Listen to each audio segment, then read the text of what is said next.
Au départ, c'est une simple affaire d'espionnage. Une condamnation. Et puis, tout dérape. Cette histoire, c'est celle qui va littéralement fracturer la France en deux. On va décortiquer ensemble comment une seule erreur judiciaire a pu devenir un scandale d'État qui a redéfini le pays tout entier. Voilà la question au cœur de tout. Parce que l'affaire Dreyfus, ce n'est pas juste un fait divers, loin de là. C'est un miroir incroyable, des tensions, des haines, mais aussi des idéaux de toute une époque. C'est l'histoire d'un pays qui a été forcé, vraiment, de choisir son camp. Allez, on plonge au cœur de la tourmente. Imaginez la scène, on est en janvier 1895. L'image est une violence. Le capitaine Alfred Dreyfus, qui est un officier juif alsacien, est dégradé publiquement. On lui arrache ses galons, on brise son sabre devant une foule qui hurle à la mort. Pour l'armée, pour le gouvernement, c'est réglé. Le traître est puni. Dossier clos. Enfin, c'est ce qu'il croit. Mais alors, pourquoi cette certitude ? Pour le comprendre, il faut se replonger dans l'ambiance de l'époque.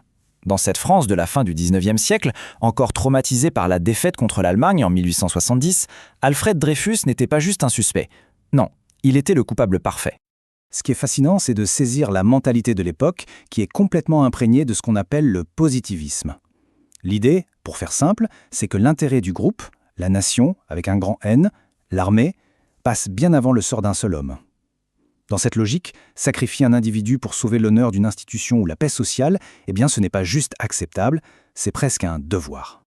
Et puis, il y a l'autre ingrédient, le poison de l'antisémitisme, qui est particulièrement virulent à ce moment-là. Dès l'arrestation de Dreyfus, une bonne partie de la presse ne cherche même pas à savoir s'il est coupable. Pour elle, il l'est. Point. Dreyfus n'est pas un traître, il est le traître. Cette citation, elle est terrible, elle résume tout. L'argent, la religion, la trahison. Tous les clichés sont là pour que sa culpabilité paraisse évidente, presque naturelle. Sauf que cette version officielle, qui a l'air si solide, elle commence à se fissurer. Tout doucement, la vérité commence à sortir. Et ce qu'elle révèle, c'est un scandale encore plus profond. En fait, la condamnation de Dreyfus, ce n'est pas une simple erreur, c'est une construction, une véritable machination. Et là, on arrive au point de bascule. La condamnation ne reposait pas sur une mauvaise interprétation, non, mais bien sur une fraude délibérée. Pour être absolument certain d'obtenir un verdict de culpabilité, le contre-espionnage militaire a monté de toutes pièces une montagne de mensonges, le fameux dossier secret. Le mécanisme est d'une illégalité totale. D'abord, ce dossier, on le cache à Dreyfus et à ses avocats. Ça viole le principe plus élémentaire du droit à la défense. Ensuite, on le glisse en douce aux juges pour influencer leurs décisions. Et le pire, c'est que pour étouffer les doutes qui commencent à naître, l'armée va même jusqu'à rajouter des faux documents, des faux grossiers, remplis de préjugés xénophobes et antisémites. L'injustice était au cœur même du procès. Alors forcément, avec des révélations pareilles qui commencent à fuiter, la bataille quitte les tribunaux pour exploser sur la place publique. Et c'est un seul article de journal, une lettre ouverte au président de la République, qui va mettre le feu aux poudres et transformer l'affaire en une crise politique nationale. Le 13 janvier 1898, le journal L'Aurore publie à sa une un texte signé Émile Zola. Le titre claque comme un coup de fouet, J'accuse. Et dedans, Zola fait quelque chose d'inouï. Il dénonce publiquement, en donnant les noms, les généraux et les ministres qu'il juge responsables du complot. L'effet est celui d'une bombe. La France se déchire en un instant. La riposte est immédiate et d'une violence incroyable. Pour décrédibiliser Zola, ses adversaires n'attaquent pas ses arguments. Non, ils attaquent ses origines. L'écrivain nationaliste Maurice Barrès, par exemple, se moque de sa race vénitienne, le présentant comme un étranger, un déraciné qui ne peut pas comprendre l'âme française. D'un coup, on ne débat plus des faits, mais de qui a le droit de parler. En face, les Dreyfusards placent le débat sur un tout autre terrain, celui des principes. Cette phrase de l'intellectuel Félix Péquet résume parfaitement leur combat. Le véritable enjeu, dit-il, c'est le droit d'un seul homme face à la raison d'État. On ne peut pas prétendre sauver un pays en sacrifiant la justice pour un seul de ses citoyens. C'est une question de morale, une question fondamentale pour la République. À ce stade, on ne parle quasiment plus de la culpabilité de Dreyfus. L'affaire est devenue autre chose, un symbole. Le champ de bataille où deux visions de la France s'affrontent avec une haine féroce. Et ce tableau, il montre bien le gouffre qui sépare les deux camps. D'un côté, les Dreyfusards, qui se battent au nom de la justice, des droits de l'homme, de la vérité, et de l'autre, les anti-Dreyfusards, pour qui la raison d'État, l'honneur de l'armée et une certaine idée de la nation, souvent bien teintée d'antisémitisme, sont plus importants que tout le reste. Et cette guerre idéologique, elle se joue essentiellement dans la presse. Le chiffre donne le vertige, près de 100 000 articles en 12 ans, c'est énorme.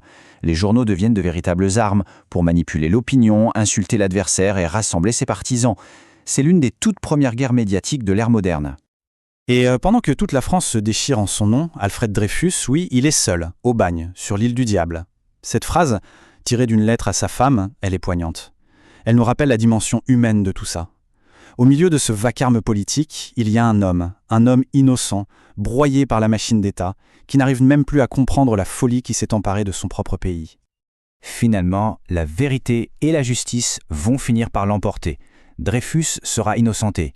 Mais les cicatrices de l'affaire, elles, resteront très profondes. Et son héritage, immense. Elle a transformé la société et la politique française pour toujours. Ce combat aura duré près de 12 longues années. De son arrestation en 1894 jusqu'à sa réhabilitation finale en 1906, entre les deux, il y aura eu le coup de tonnerre de J'accuse, mais aussi un épisode hallucinant, le second procès à Rennes en 1899, où Dreyfus est à nouveau jugé coupable, avec circonstances atténuantes s'il vous plaît. Une décision complètement absurde qui montre à quel point l'armée refuse d'admettre qu'elle a eu tort. 12 ans d'un combat acharné pour la vérité. Et les conséquences de tout ça, elles sont fondamentales. C'est vraiment pendant l'affaire que naît le clivage moderne entre une gauche qui défend les droits individuels et une droite nationaliste. C'est aussi la naissance de la figure de l'intellectuel engagé, celui qui sort de sa tour d'ivoire pour parler au nom de la morale. L'antisémitisme de l'affaire va aussi convaincre le journaliste Theodor Herzl qu'il faut un État juif, ce qui va catalyser le sionisme. Et puis au final, la victoire des Dreyfusards, c'est celle de la République qui réaffirme que la justice passe avant la raison d'État. Alors pour conclure, on peut se poser une question. Plus d'un siècle après, quand on voit comment les débats sur la justice, le rôle des médias, la vérité contre le mensonge continuent de polariser nos sociétés, on peut se demander si les mécanismes de l'affaire sont si loin de nous finalement. C'est une question qui, je crois,